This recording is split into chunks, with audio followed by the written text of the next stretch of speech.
Now, 2 or 3 weeks ago, we had a session on Tintina gold deposits, Tintina exploration stories, and Rackla Minerals, or Rackla Metals, rather. Simon Ridgway presented Rackla. Okay, Rackla is an explorer. They are located up in the Yukon, but also in the Northwest Territories. And they're in this Tintina belt, which hosts things like snowlines, big discovery at Valley.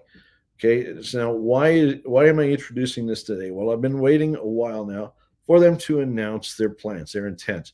And they have gone ahead and pulled the trigger to go and start drilling at their flagship Astro project. Okay, so this headline actually came out yesterday, and I felt, hey, let's dig in and give everybody a presentation on this company. Let's go to the next slide. Okay, so here's a map of the Tintina belt.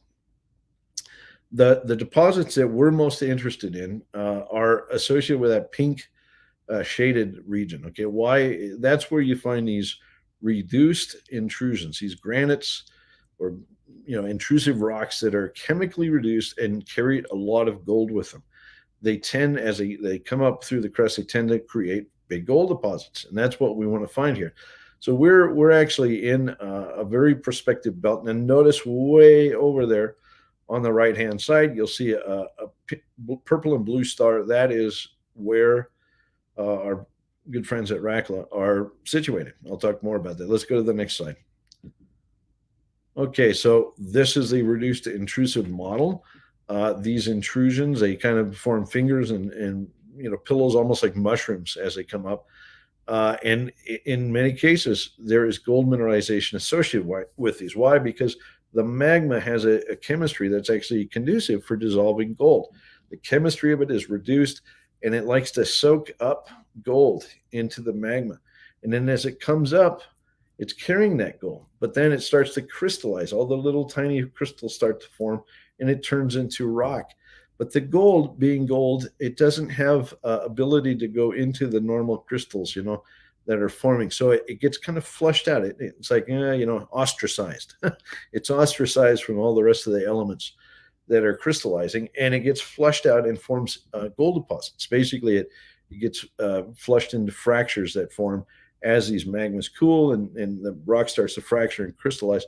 You get fractures opening up, and the fluids carry the gold into those fractures and form these absolutely amazing gold deposits. Snowline being one example, but these guys at Rackla have similar targets. So let's go to the next slide. Okay, a little bit of background. Look, the company is fairly, tightly held, tight share structure at present. 58 million shares with warrants and incentive stock options, fully dilute 67. That's not too bad for a junior mining company. They do have enough cash here to get started. It's tight right now. It's very tight to raise money, but they will get out there and they'll apply the money effectively. In fact, sometimes tight times like this, tough times actually lead to discovery, because you have to swing your drill around very carefully and be careful how you spend that money, and that actually can increase the odds of discovery. So I think this might be one of those cases. Let's go to the next slide. Okay, so the red stars on this image, this is kind of a blow up the Yukon and Northwest Territories in eastern Alaska. You can see the red stars over there on the right-hand side. Those are the projects that are held by Rackla. Okay, so there's a number of them, and they're right along that border between the Yukon. Some are in the Yukon, but most of them are over there in the Northwest Territories. Okay, so we're at the far end of the Tombstone Gold Belt, the reduced intrusive gold belt. And it actually does go into Northwest Territories. Okay, so similar geology, just a little bit different, domain, jurisdiction, we'll call it. All right, let's go to the next slide. Okay, this is a close-up of their land holdings. The purple show the tenements that are held by Rackla. Again, most of these are in Northwest Territory. That yellow dashed line that you see going down there, that's the boundary between the Northwest Territories on the right and the Yukon on the left.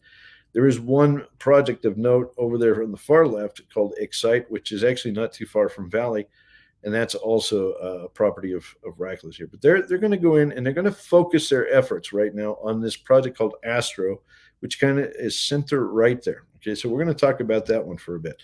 Let's go to the next slide. Okay, so you can see Here in image, the two pinkish or reddish blobs are basically mapped intrusions. They're granites that have poked up and they're outcropping, in this region. And notice that the stream sediment sampling that was conducted here was actually done by Newmont, believe it or not, a few years ago, about 12 or 13 years ago. That shows that there is gold shedding from these intrusions. With that big one, there's a lot of gold shedding off to the north and northeast and even east side. And then even that small one, there's gold shedding up to the north of that. So there's definitely a smell of reduced intrusive gold mineralization here, just based on the stream sediment sampling. Let's go to the next slide. Then you can see soil sampling supported this concept that there's gold associated with these intrusives. And in particular, you can see at that place called radio and UV some very high grade soil samples. Those little purple dots are multi-gram, I kid you not, multi-gram soil samples. And then the reds and oranges also very high grade. But there's a lot of high grade soil samples in that area. And that's going to be the number one focus for these guys. They're going to focus like a laser this year on drilling at radio and UV. I think this could be an amazing discovery with a little luck.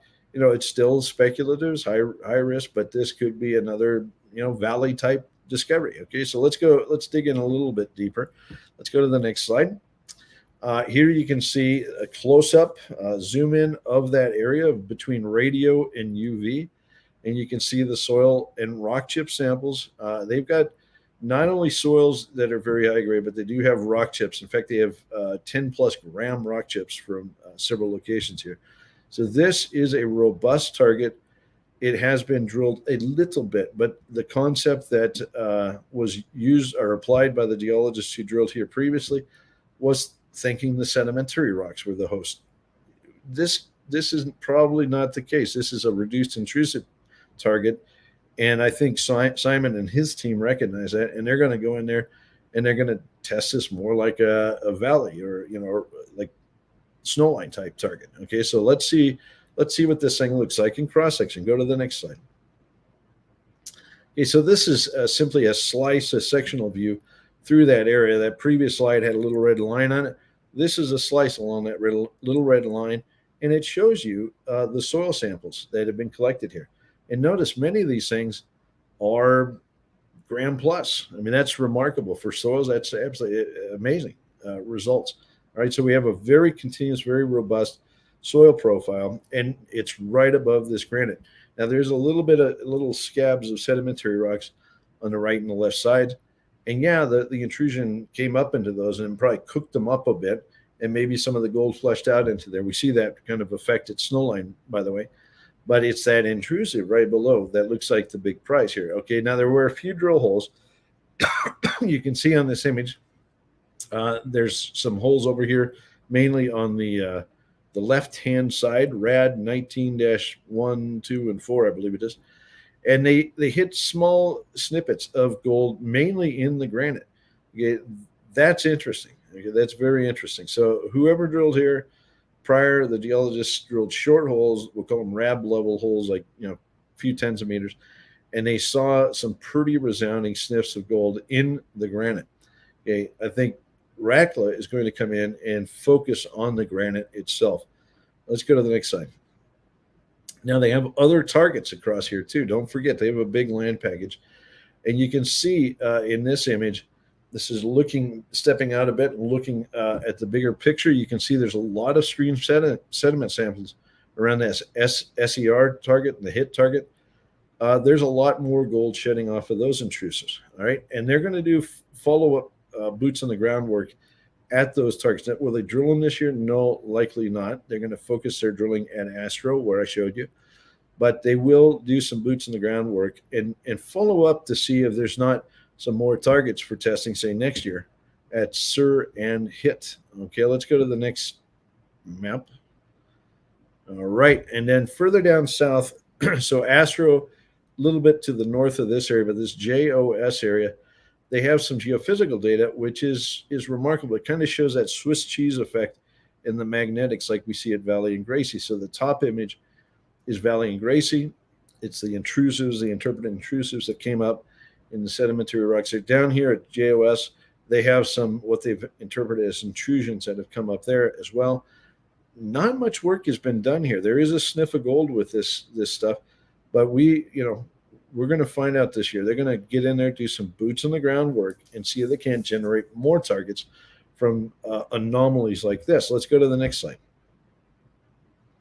And then this is that target that's way over in the Yukon, not too far from Snowline. Okay, this is the Excite target, just like it sounds, Excite. And why is it called Excite? Well, there's streams, samples from streams in here that grade very high grade in pan heavies, heavy mineral pan concentrates from the streams. And they all appear to be shedding that blue circle that you see there, dashed blue circle. That thing is about the size of the valley intrusion. In other words, it's about the same footprint. Now, they don't have soils here yet. They don't have any other data. They just have these stream sediment anomalies, and they believe they're coming from that circle. They're going to do boots on the ground prospecting here, and maybe they find another valley type target. Probably won't drill it this year, but it's another viable target for them. So, in short, they're going to drill at Astro. Wish them great luck. I hope they make a discovery right away, but they have a whole queue of new targets that they're going to try to generate and refine here this summer so that they can come in again next year and drill even more targets. And this is the whole thesis behind the Tintina Belt, guys. I've talked about this several times. The Tintina Belt, in my view, is going to be the world's great gold camp over the next few years, the next decade or more.